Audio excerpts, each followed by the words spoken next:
3.5 years ago. And what it was a demonstration project through the ICE funding. The project was to put 75 kilowatts on the site. And we wanted to look at a number of different ways of utilizing the technology. So that's the solar electricity side. There's also the solar hot water element to the project. I'll talk a little bit, but I don't know that much about the hot water stuff. So on the electricity side, it was actually broken up into 4 systems through 3 of the existing services.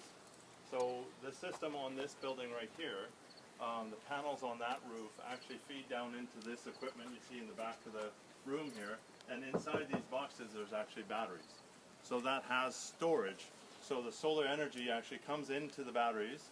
If the batteries are full, it goes into the building's power system. If the building doesn't need it, it actually goes back out through the meter and feeds the rest of the community.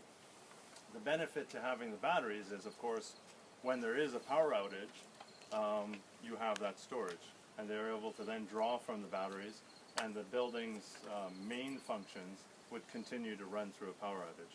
One of those main functions, they do still heat with oil. That's probably another thing that we'd have to look at.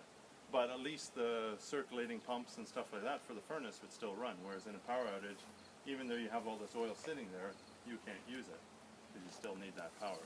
So they would still have heat, they would still have communications, some basic lighting and stuff like that. So people in the community know that they can come to this building during a power outage and they would still have power and heat and stuff like that. So that's a huge benefit to the community. The downside to that is it does add quite a bit of extra cost to the system. So what a lot of people do is they look at... So a lot's happened in 3.5 years.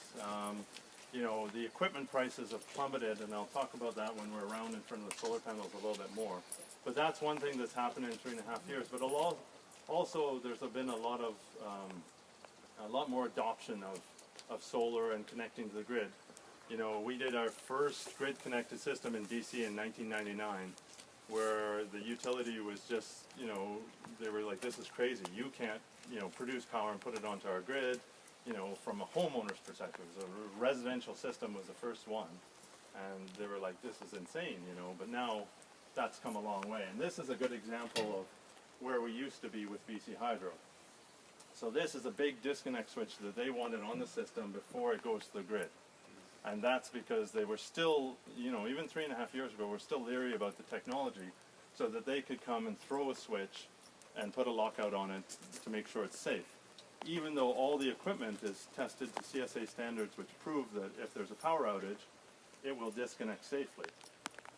Through this project, we were actually able to work with BC Hydro, and some very progressive people at BC Hydro took it on, and they've now removed this criteria, which, as you can see, this big hunk of equipment adds quite a bit of cost, and then, you know, to have to wire it in. This one was simple because it was right beside the